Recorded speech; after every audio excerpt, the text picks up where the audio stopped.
Gas সংকটে feeling স্টেশনে যানবাহনের দীর্ঘ সারি। এই মুহূর্তে রাজধানীর মগবাজারে আছেন সহকর্মী ওয়ালিউল সাকিব এবং চট্টগ্রামে আছেন পার্থ প্রতিম বিশ্বাস। সরাসরি শুরুতে যাচ্ছি সাকিবের কাছে।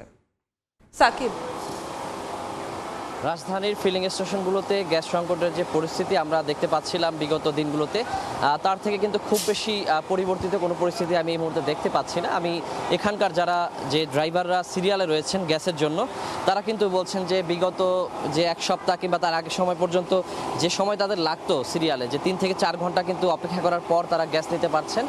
আর গ্যাসের যে প্রেশার সেটি কিন্তু অনেক কম রয়েছে স্বাভাবিকের তুলনায়। তো তারা বলছেন যে এখন পর্যন্ত কিন্তু সেই পরিস্থিতি রয়েছে। আমরা জানি যে বাংলাদেশের যে দুটি ভাসমান এলএনজি টার্মিনাল রয়েছে, তার মধ্যে একটি কিন্তু গতকাল বিকেলে বন্ধ হয়ে গেছে মজুদ শেষ হয়ে যাওয়ার কারণে। বিশেষ করে যে এক্সিলারেট যে এলএনজি টার্মিনাল যেটি রয়েছে সেটি সরবরাহ বন্ধ করে দিয়েছে। তো আমরা জানি যে সাধারণত যে দেশে জাতীয় গ্রিডে যে সর্বোচ্চ চাহিদা হচ্ছে প্রায় 3800 মিলিয়ন ঘনফুট গ্যাস, সেই জায়গায় আমরা জানি যে এই একটি টার্মিনাল গ্যাস সরবরাহ বন্ধ করে দেওয়ার কারণে কিন্তু 2200 মিলিয়ন ঘনফুটের নিচে নেমে গেছে গ্যাস সরবরাহের যে পরিমাণ সেটি।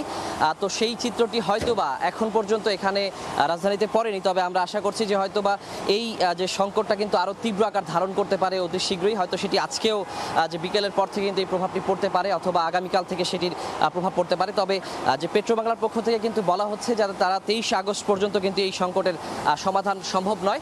যে 23 আগস্টের পরে হয়তোবা যে এক্সিলারেট যে এলএনজি টার্মিনালের যে গ্যাসটি শেষ হয়ে গেছে, সেটি তারা বলছেন যে পুনরায় তারা তাদের গ্যাস এখানে চলে আসবে, মজুত করতে পারবেন। তারপরে তারা জাতীয় গ্রিডে যে স্বাভাবিক যে গ্যাস সরবরাহ সেটি কিন্তু নিশ্চিত করতে পারবেন।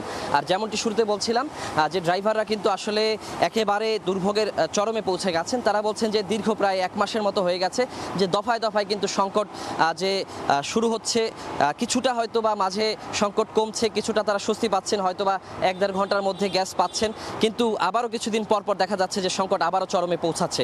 তো তাদের যে স্বাভাবিক যে প্রাত্যহিক কাজকর্ম রয়েছে সেটি কিন্তু তারা করতে পারছেন না, যে সব ধরনের কাজে কিন্তু ব্যাহত হচ্ছে। আর বিশেষ করে যারা যে সিএনজি চালিত যেসব যানবাহন রয়েছে, এই যানবাহনের আসলে যারা চালক রয়েছেন, বিশেষ করে যারা যে উবার ড্রাইভার কিংবা ব্যক্তিগতভাবে গাড়ি চালিয়ে জীবিকা নির্বাহ করেন কিংবা সিএনজি চালান, তারা কিন্তু একেবারেই দুর্ভোগে আছেন। তাদের যে স্বাভাবিক জীবিকা সেটি কিন্তু তারা নির্বাহ করতে পারছেন না। তো এই ছিল আমার কাছে এখন পর্যন্ত যে রাজধানী ঢাকার গ্যাস সংকটের সার্বিক চিত্র।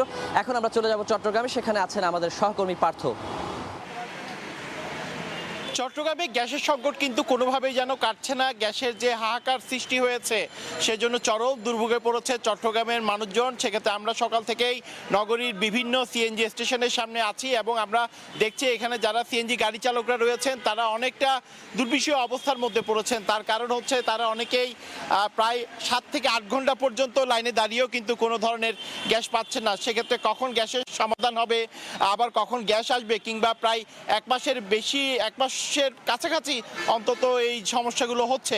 সেক্ষেত্রে তারা বলছেন যাতে অতি দ্রুত এই সমস্যার সমাধান হয়, সেই দাবিটুকু তারা সরকারের কাছে জানিয়েছে। একটু আমি জানিয়ে দিতে চাই, চট্টগ্রামের আসলে কর্ণফুলী গ্যাস ডিস্ট্রিবিউশন কোম্পানি লিমিটেডের আওতাধীন এলাকায় দৈনিক গ্যাসের চাহিদা প্রায় 400 মিলিয়ন ঘনফুটের, পুরোটাই যোগান নির্ভরশীল আমদানিকৃত এলএনজির উপর। কোনো কারণে আমদানি ব্যাহত হলে চট্টগ্রামের গ্যাস সেক্টরে হাহাকার শুরু হয়। সাম্প্রতিক সময়ে সেই অবস্থাও কিন্তু চলছে এবং মহেশখালী এলএনজি টার্মিনালের সংকটের মধ্যে চট্টগ্রামের সরবরাহ 150 মিলিয়ন ঘনফুটের নিচে নেমে গেছে। ফলে শিল্প কারখানায় উৎপাদন যেমন ব্যাহত হচ্ছে, পাশাপাশি নগরীর যে সিএনজি ফিলিং স্টেশনগুলো রয়েছে সেখানে আসলে প্রতিদিনের যে একই চিত্র, দীর্ঘ সারি আমরা দেখছি। আবার আমি যদি একটু নগরীর যে বাসাবাড়ির কথা বলি, নগরীর পাঁচরাইশ এলাকা থেকে শুরু করে জামাল খান, চাঁদগাঁও, বিভিন্ন জায়গায় কিন্তু আমরা দেখছি অনেক এলাকায় বাসাবাড়িতে আসলে দিনের বেশিরভাগ সময় কিন্তু চুলা জ্বলছে না।